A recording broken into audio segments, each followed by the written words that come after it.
All right. जी, तो students आपने एक डायग्नोसिस का केस देख लिया। अब इसके लिए जब हम क्लिनिकल क्वेश्चन बनाएंगे तो उसी तरह पिको बेस्ड के ऊपर हमारे पास यहाँ पे जो पॉपुलेशन है, प्रेग्नेंट वुमेन है, बाकी कंपोनेंट्स आप देखिए जो क्वेश्चन हम यहाँ पे बना रहे हैं। अब इसमें प्रेग्नेंट वुमेन जो अल्ट्रासाउंड स्क्रीनिंग की जा रही है बायोकेमिस्ट्री टेस्टिंग के लिए फर्स्ट ट्राइमेस्टर में, वो कितनी एक्यूरेट है और एज कंपेयर टू कन्वेंशनल जो हम सैक जो फ्लूइड है उसको टेस्ट करते हैं। तो ये डायग्नोस्टिक टेक्निक है जिसमें हमने दो मेथड्स को कंपेयर कर रहे हैं और दोनों के कंपैरिजन देखना है कि अल्ट्रासाउंड, अगर हम जनरली नाम देखेंगे, अल्ट्रासाउंड को कंपेयर कर रहे हैं एक कन्वेंशनल मेथड के साथ। तो दोनों में कौन सा ज़्यादा इफेक्टिव है डायग्नोज करने में, किस प्रॉब्लम को डायग्नोज करना है, डाउन सिंड्रोम को डायग्नोज करना है। तो ये एक क्वेश्चन हमने बना लिया। अब प्रोग्नोसिस बताना है कि प्रोग्नोसिस यहाँ पे ये केस भी आप अगर देखिए कि पेरेंट्स को आपने ये उनको हेल्प करनी है डिसीजन मेकिंग में कि उनको जो सीजर्स हो रहे हैं किसी अननोन कॉज की वजह से, childhood seizures are common and frightening for the patients and the decision to initiate prophylactic treatment after a first fit is a difficult one। कुछ बच्चों को अर्ली अडल्टहुड में फिट्स होना शुरू हो जाते हैं। अब उनके पेरेंट्स ये डिसाइड करना चाहते हैं तो उनको ये अटैक हो रहे हैं, फिट्स हो रहे हैं, सीजर्स हैं, तो क्या सीजर किसी भी वजह के बगैर हुआ तो अब उनको इसका ट्रीटमेंट लेना चाहिए या नहीं लेना चाहिए। तो इसका प्रोग्नोसिस हमने बनाने के लिए क्वेश्चन बनाएंगे। वो क्वेश्चन हमारा सेम देखिए हर जगह पे पिको है, लेकिन पिको के ऊपर पॉपुलेशन क्वेश्चन के अकॉर्डिंग चेंज हो रही है। उसमें हमने इंटरवेंशन कौन सी अप्लाई करनी है, कंपेयर किससे कर रहे हैं और उसमें चांसेस क्या हैं। तो इस क्वेश्चन में हमने प्रोग्नोसिस के बारे में बताना है कि प्रोग्नोसिस कैसे बनता है, उसका क्या क्राइटेरिया है। इसकी रीडिंग कीजिए और हम फिर नेक्स्ट मूव करते हैं। अब यही क्लिनिकल क्वेश्चन अगर हमने किसी फिनोमिना को बताना हो तो फिनोमिना क्या है, यहाँ पे अब कुछ चीज़ों की रीडिंग करना ज़रूरी है। तो यहाँ पे मैं केस आपसे रीड करता हूँ। Mary is a mother who is concerned about her child of 3. He has a fever. After you have examined him, you conclude that he probably has a viral infection. Mary asks, but what if he has a fever again during the night, doctor? You want to understand her principal underlying concern so that you can reassure her. अब यहाँ पे वो mistakenly she को ही लिखा गया, यानी कि mother है तो ही लिखा हुआ, तो वो मिक्स ना करिएगा, हो जाता है। केस को सिर्फ समझने की कोशिश करिए। 3 बच्चों की माँ है, उसे बुखार हो गया, आपके पास आई है वायरल इन्फेक्शन की वजह से। अब वो ये पूछना चाहती है कि क्या उसे दोबारा तो नहीं होगा। और अब बीइंग मेडिकल प्रोफेशनल आपको ये पता होना चाहिए कि उसकी अंडरलाइंग पैथोलॉजी क्या है और कितने % चांसेस हैं कि उसको ये दोबारा हो। और जब आपको प्रॉपर उसका कंडीशन का, उस पैथोलॉजी का पता होगा तो आप उसे रीअश्योर करवा सकते हैं कि आपको दोबारा होने के चांसेस हैं, कितने % हैं, या आपको दोबारा ये प्रॉब्लम नहीं होगा। तो ये एक फिनोमिना है, आपने फिनोमिना के बारे में बताना है। अब इसमें देखिए कि हमारे पास ना तो इंटरवेंशन है और ना ही इसमें हम किसी चीज़ से कंपेयर कर रहे हैं। जो मेन प्रिंसिपल कंसर्न है मदर का, जैसे एक बच्चों की माँ को बुखार हो गया तो उसका प्रिंसिपल कंसर्न क्या होगा, वो क्या सोचती है, क्या होना चाहिए। तो इसमें हम सिर्फ जो पिको के 2 कंपोनेंट्स हैं उसको ही लेंगे। और ये एग्जामिनेशन पॉइंट ऑफ व्यू से बात याद रखिएगा, जब हमने डायग्नोस्टिक स्टडी फिनोमिनल स्टडी को डिस्कस करना है तो उसमें हमारा जो पिको होगा वो रिड्यूस हो जाएगा only to P O and P and O. तो ये 2 बातों का, ये एमसीक्यूज में भी आ सकता है कि जब आप फिनोमिना को स्टडी कर रहे हैं तो आपने पिको के किन कंपोनेंट्स को माइंड में रखना है। तो ये आपके पास 2 कंपोनेंट्स हैं, इनको आपने उस वक्त माइंड में रखना है। कुछ केस हमारे पास हैं, हम उनको डिस्कस करते हैं। Mister Y 43 years old low back के साथ आपके पास रिपोर्ट कर रहे हैं, कुछ 2 हफ्ते पहले उनको ये पेन स्टार्ट हुई है और पेन ये रेडिएट भी कर रही है लेफ्ट लेग। कोई न्यूरोलॉजिकल डेफिसिट नहीं है, हमें नहीं मिला। उसके बाद ये जो प्रॉब्लम है ये स्टार्ट हुआ है उनका हैवी वेट लिफ्टिंग के बाद, और जब उन्होंने ये कुछ वज़न उठाया था उस कुछ दिनों के बाद ये बढ़ता गया। जो जनरल प्रैक्टिशनर थे, फिजिशियन थे उस पेशेंट के, उन्होंने उनको कोई जनरल एनाल्जेसिक्स और एंटी इन्फ्लेमेटरी ड्रग्स एडवाइस की और 5 दिन कहा कि आपने रेस्ट करना। अब इन 5 दिनों में कोई ख़ास इम्प्रूवमेंट नहीं हुई और फिर वो आपके पास, इनके फिजियोथेरेपिस्ट के पास आ गए कि आप उनकी पेन को कम करें और उनकी जो फंक्शनिंग है, फिजिकल एक्टिविटीज़ है, वो रिस्टोर करनी है। अब ये एक क्लिनिकल सिनेरियो है, इसमें हम देखेंगे कि हमारा जो क्वेश्चन होगा वो किन चीज़ों को डील करेगा, हमने जो इंटरवेंशंस करनी है वो क्या क्या होनी चाहिए। ये जो प्रॉब्लम है, क्या हम अक्सर इस तरह के प्रॉब्लम देखते हैं, हमारे पास पेशेंट जो रिपोर्ट कर रहा है वो इस तरह के प्रॉब्लम के साथ आता है, और हमने फोकस क्या करना है, इसमें हमारा फोकस है फंक्शनल कैपेसिटी को इम्प्रूव करना, और हमें जो एडवाइस देनी चाहिए वो एडवाइस बेड रेस्ट की होनी चाहिए या नहीं होनी चाहिए। यहाँ पे इस रिसर्च से हट के मैं वैसे आपसे एक बात शेयर करता चलूँ। अक्सर फिजिशियन लो बैक एक जो एक्यूट कंडीशन में है, नॉन स्पेसिफिक है, यानी कि यहाँ पे बैक एक हिस्ट्री है, बेड रेस्ट एडवाइस करते हैं, एक्सरसाइज बिल्कुल नहीं करनी है, लेकिन बीइंग फिजिकल थेरेपिस्ट हमने उसको एक्सरसाइज से ही ट्रीट करना है। समटाइम्स इस तरह की इंजरीज होती हैं जब पेशेंट बिल्कुल बेड रिडन हो जाता है, तो उसमें मसल एट्रोफी भी स्टार्ट हो जाती है, बोनी एट्रोफी भी स्टार्ट हो जाती है। तो बोनी एट्रोफी का याद रखिएगा कि अगर कोई bed ridden for long time period के लिए है तो 1% बोन मैस रिड्यूस हो जाता है पर वीक। तो जितना प्रोलॉन्ग होता जाएगा, इसी तरह मसल एट्रोफी 14 डेज के बाद स्टार्ट हो जाती है। तो इस तरह की कॉम्प्लिकेशंस को प्रिवेंट करने के लिए फिजियोथेरेपिस्ट को बेड रेस्ट एडवाइस करनी चाहिए या नहीं करनी चाहिए, या उसे केयर के साथ फिजिकल एक्टिविटीज एडवाइस कर देंगे तो उसका ज़्यादा फायदा होगा। तो ये कुछ क्वेश्चन हैं जो कि ऊपर वाले सिनेरियोज में हमें मिल रहे हैं और हमने उनको ट्रीट करना है। उसके बाद मैं पेशेंट की पेन कम करने के लिए क्या कर सकता हूँ, मुझे क्या क्या इंटरवेंशन करना चाहिए, और उसके बाद कोई ऐसी चीज़ है जिससे इस पेशेंट की रिकवरी स्पीडी हो सके, उसे जल्दी रिलैक्स वो फील करे, और किस तरह का हमें एविडेंस चाहिए, हमने जो इंटरवेंशंस अप्लाई करनी है, इफेक्ट ऑफ इंटरवेंशंस वो हमें क्या मिलेगा जो हम इंटरवेंशन कर रहे हैं, जो हम एक्सरसाइज करेंगे, इलेक्ट्रोथेरेपी कर रहे हैं, मोडेलिटीज अप्लाई कर रहे हैं, कुछ भी करना है, हमने इस जो ये क्वेश्चंस हैं इन क्वेश्चंस का आंसर फाइंड आउट करने की हमने ट्राई करनी है।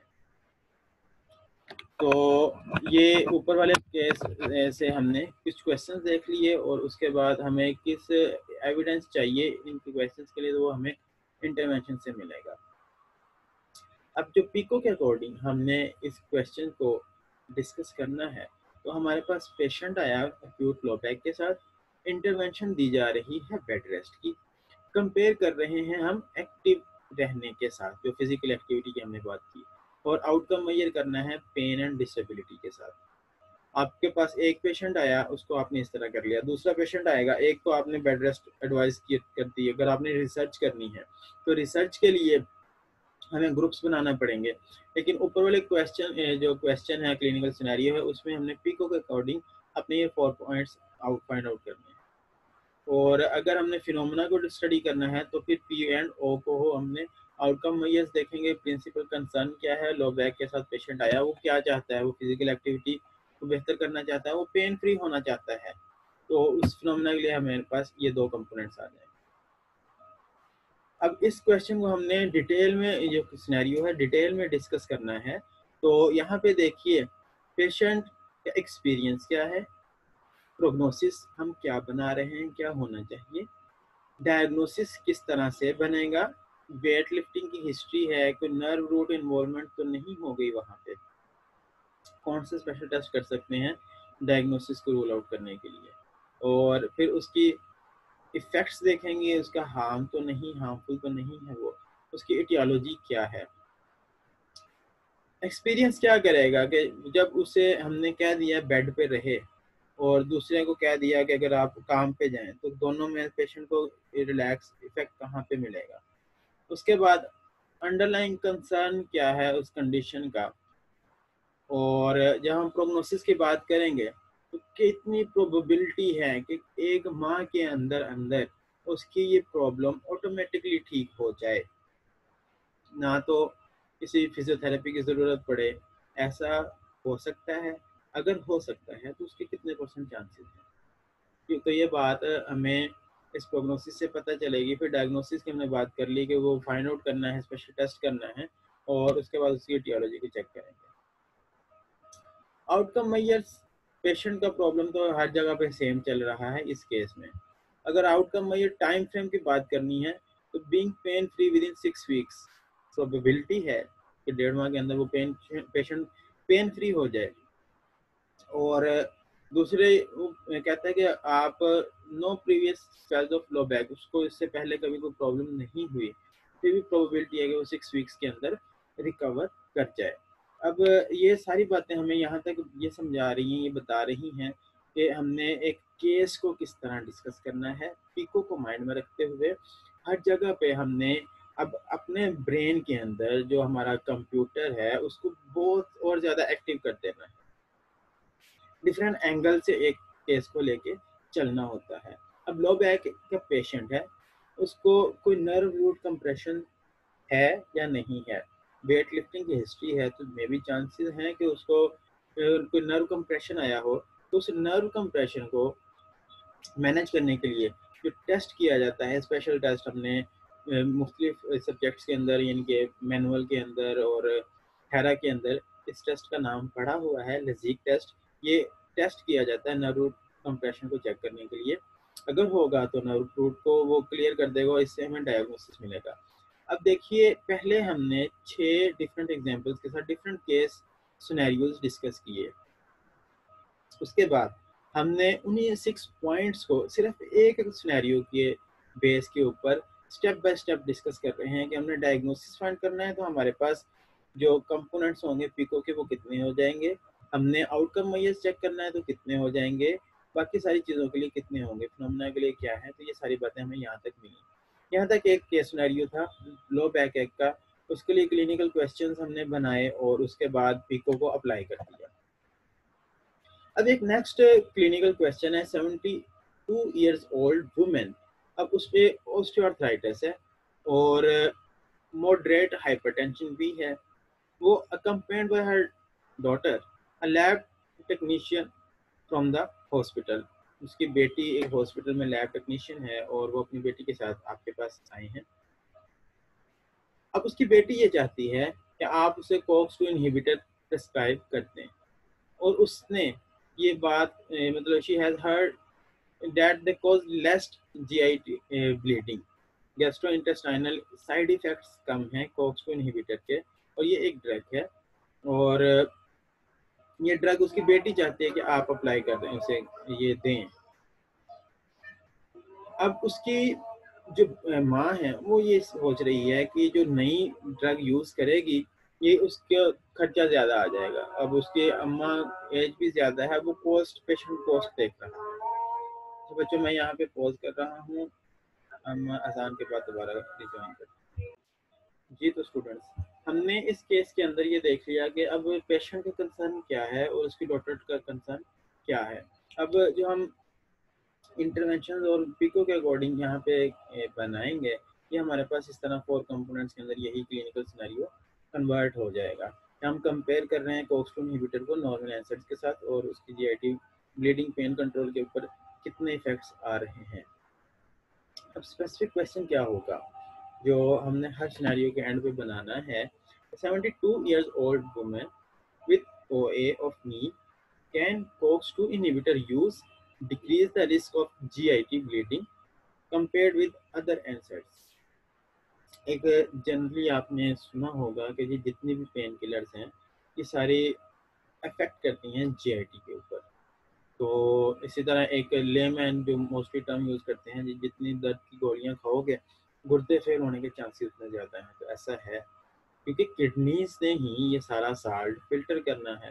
तो जितना आप किडनीज को ओवरलोड कर दोगे तो उतने चांसेस हैं। लेकिन यहाँ पे इस केस के अंदर उसका जो मेन कंसर्न है वो जीआईटी के साथ है।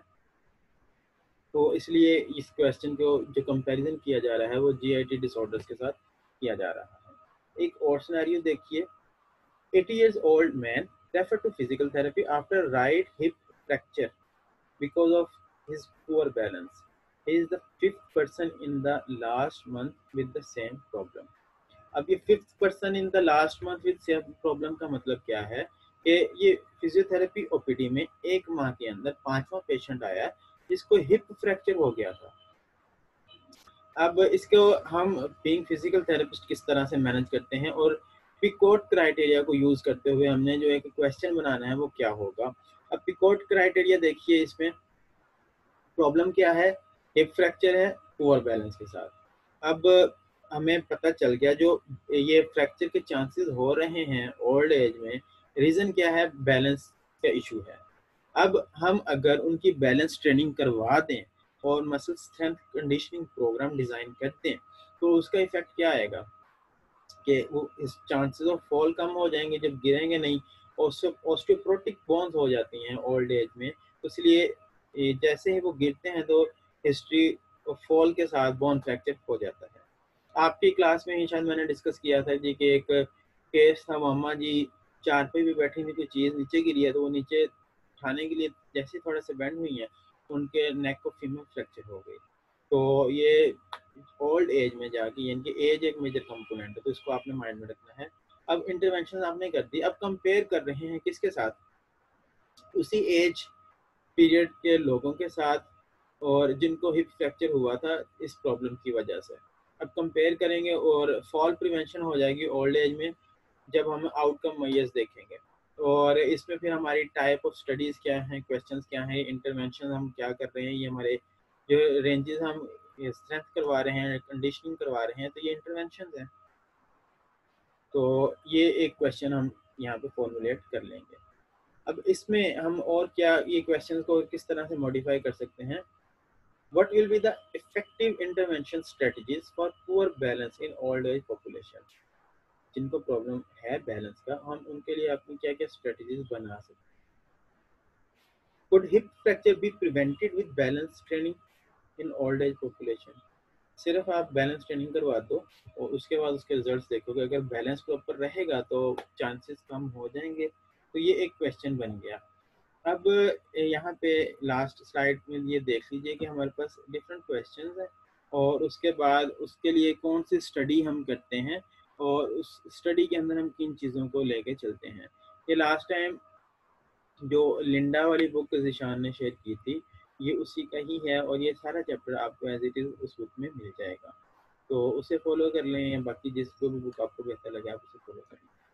बच्चों, ये जो पूरा आज का लेक्चर था उसको अगर मैं एक सेंटेंस के अंदर समराइज करूं कि ये जितना क्वेश्चन हमने बनाए हैं इन क्वेश्चंस का फ़ायदा क्या है, तो ये क्वेश्चंस को आप एज इट इज़ कॉपी करो और उसके बाद इस क्वेश्चन को आप गूगल अंकल से पूछो, जाके यहाँ से कॉपी करो और गूगल पे जाके उससे पूछो, तो वो आपको इस प्रॉब्लम से रिलेटेड जितना लिटरेचर अवेलेबल है डिफरेंट सर्च इंजन के ऊपर, पबमेड के ऊपर या गूगल स्कॉलर्स के ऊपर या डिफरेंट सर्च इंजन हैं, इस प्रॉब्लम से रिलेटेड जितनी रिसर्च हुई होगी वो हमें फ़ौरन से निकाल के दे देंगे।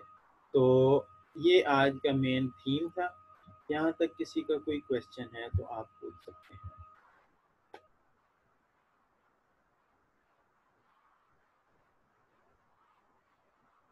चलें, थैंक यू। अगर आपका कोई क्वेश्चन नहीं है मैं हम आज का लेक्चर यहाँ पे वाइंड अप करते हैं।